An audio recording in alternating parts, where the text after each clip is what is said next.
Monseigneur Ribado-Dumas, bonjour. Bonjour. Dans quelques jours va s'ouvrir l'Assemblée plénière des évêques de France, donc du 3 au 8 novembre à Lourdes. Ils sont 116 à être présents. Est-ce que vous pouvez nous dire en quelques mots ce que représente ce rendez-vous dans l'année pour les évêques? C'est un rendez-vous extrêmement important parce que c'est le moment, un des deux moments dans l'année où l'ensemble des évêques de France se retrouvent, en présence d'évêques émérites, en présence d'évêques venant d'autres pays et également de représentants de communautés sœurs, pour un moment de partage, de réflexion, de prière en commun. Et c'est un de ces moments d'expression de cette collégialité épiscopale, puisque un évêque, lorsqu'il est nommé, devient évêque d'un diocèse, mais il entre aussi dans ce collège des évêques, et chaque évêque a le souci de toutes les églises. Et le rassemblement des évêques lors des assemblées plénières, dans le cadre de la conférence épiscopale, manifeste bien cette collégialité à laquelle appartiennent l'ensemble des évêques. Vous nous dites donc que c'est d'abord un temps de retrouvailles finalement, un temps de fraternité, un temps de prière. C'est aussi un temps de travail, un temps de décision.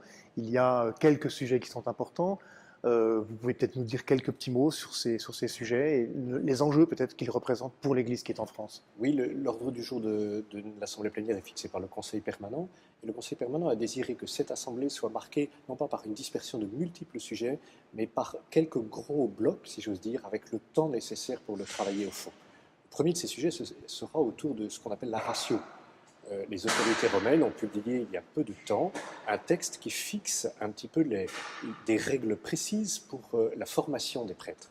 Et il s'agit d'inscrire pour notre Église en France ces décisions de l'Église universelle. Et donc les évêques vont prendre le temps de réfléchir à ce qu'ils désirent pour la formation des prêtres. C'est important parce que ça touche les vocations sacerdotales, ça touche la formation initiale des prêtres, mais ça touche aussi la formation continue des prêtres. Et c'est donc toute cette chaîne de formation, si j'ose dire, qui va être réfléchie ensemble. Ce qui pose des questions aussi. Il y a plus de 30 000 formations des prêtres aujourd'hui en France. Est-ce que nous avons les moyens d'avoir 30 équipes de formateurs? Et donc ce sont des questions essentielles qui seront abordées autour de cette question. Des questions qui touchent à la vocation, donc, hein, et à la façon dont aussi nous sommes capables d'appeler des personnes à une vocation, plus particulièrement sacerdotale. Voilà, le premier volet de cette ratio, comme on l'appelle, c'est bien l'appel des jeunes aux vocations sacerdotales. Et donc, c'est une invitation que les évêques ont à reprendre toute cette question de la pastorale des vocations qui, sans cesse, doit être remise sur le chantier. Un autre sujet qui peut paraître un peu obscur, peut-être, ou en tout cas pas directement intéressant pour le public, c'est celui de l'évolution de la conférence des évêques de France, des structures. En quoi ce sujet est un sujet qui doit être débattu par l'ensemble des évêques? C'est un sujet fondamental. Parce que la conférence des évêques de France n'a de sens que si elle sert à l'annonce de l'Évangile dans notre pays. Et comment est-ce que les structures qui ont été mises en place il y a maintenant un peu plus de 10 ans permettent véritablement d'assurer, avec les réalités d'aujourd'hui, les moyens d'aujourd'hui, les ressources d'aujourd'hui, permettent vraiment cette annonce de l'Évangile.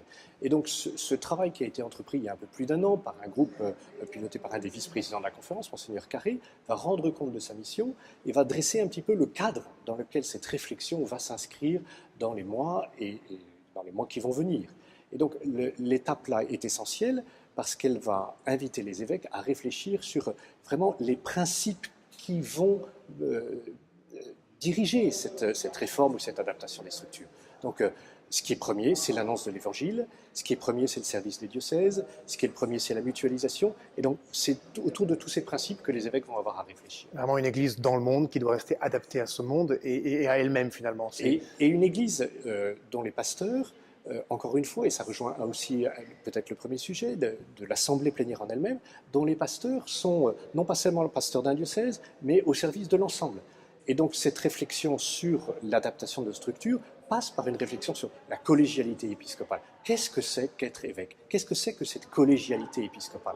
Et donc il y aura un premier temps qui sera consacré, à partir du témoignage d'un évêque, du cardinal 23, sur un échange sur la collégialité. Un troisième sujet, qui celui-là est peut-être un peu plus parlant pour les gens qui vont nous regarder, c'est celui des chrétiens d'Orient, avec un invité important qu'on connaît bien, en fait, hein, que les évêques de France connaissent bien.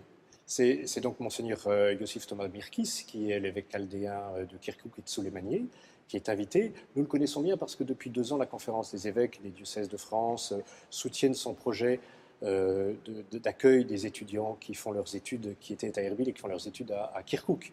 Et donc, il est venu à plusieurs occasions en France. Nous espérons qu'il puisse venir, puisque nous savons que la situation à Kirkouk est une situation difficile aujourd'hui, et après le référendum sur l'indépendance kurde. Et donc, Monseigneur Mirkiz va venir pour donner un petit peu un état de la situation des chrétiens en Irak. Mais cette séquence sera aussi l'occasion de réfléchir sur la présence des chrétiens des églises orientales dans notre pays. Il y a dans notre conférence trois éparques, comme on les appelle, c'est-à-dire 3 évêques, qui représentent un petit peu les églises orientales. L'église arménienne, l'église maronite et aussi l'église ukrainienne. Et puis l'archevêque de Paris et l'ordinaire, c'est-à-dire celui qui est en charge des chrétiens orientaux qui ne sont pas sous la juridiction d'un autre évêque. Et donc ce sera l'occasion de réfléchir à la présence de ces chrétiens orientaux au sein d'une église qui est majoritairement latine, et de voir l'expansion aussi de ces chrétiens et les questions que cela pose, sur des questions très pratiques, financières, mais aussi ces églises ont des prêtres mariés, donc est-ce que ça a une incidence sur les églises latines voisines? Voilà. Quelques questions qui seront abordées. Beaucoup de questions en plus spécifiques à nous aussi en France, quoi. Oui. L'Église universelle est en chemin vers un synode convoqué par le pape François, un synode des évêques pour les jeunes, la foi et le discernement vocationnel. En novembre, là, dans l'Assemblée plénière, va se dérouler une étape importante vers ce synode. Quelques mots là-dessus? Une étape importante et une autre. Oui. La première, c'est que quand le synode a été lancé, en même temps, la secrétairerie pour le synode a lancé un vaste questionnaire pour l'ensemble des conférences épiscopales, invitant les conférences épiscopales à réfléchir sur la pastorale des jeunes et des vocations aujourd'hui. Et l'Assemblée plénière va être l'occasion de rendre publique la synthèse pour la France de ce synode, de ce questionnaire. Donc, de nombreuses réponses ont été reçues. Le Conseil pour la pastorale des enfants et des jeunes a fait une synthèse, elle sera rendue publique et discutée. Et puis l'Assemblée plénière sera également l'occasion d'élire les représentants, les délégués de la Conférence épiscopale française pour ce synode qui aura lieu dans une petite année maintenant. Voilà, donc un chemin qui va être jalonné par des étapes dans les diocèses, dans les paroisses. Oui, on voit bien qu'il y a une animation qui existe un petit peu pour préparer ce synode, et qu'en mars prochain, le pape François a annoncé qu'il désirait accueillir à Rome des jeunes venant de tous les pays. Il y en aura 3 de notre pays qui représenteront la France pour être déjà comme un pré-synode avec des jeunes pour qu'on puisse les entendre.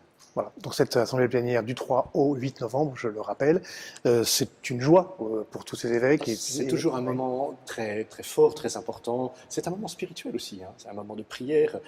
L'assemblée plénière s'ouvre par un temps de prière à la grotte. On se retrouve à Lourdes, non pas parce qu'il y a une capacité d'accueil, mais parce que c'est un lieu spirituel très fort pour notre pays. Et que donc que les évêques puissent s'y retrouver là 2 fois par an, je crois que c'est un signe. Et je pense qu'ils comptent sur la prière de l'ensemble des catholiques de notre pays pour que l'Esprit Saint les éclaire dans leur démarche. Merci beaucoup, Monseigneur Ribado Dumas. Je rappelle que vous êtes le secrétaire général de la Conférence des évêques de France, vous en êtes aussi le porte-parole. Et puis, je rappelle que dimanche prochain, vous pourrez suivre et voir les évêques de France, puisque nos amis du Jour du Seigneur retransmettent la messe télévisée en direct de Lourdes. Merci beaucoup, Monseigneur. Merci.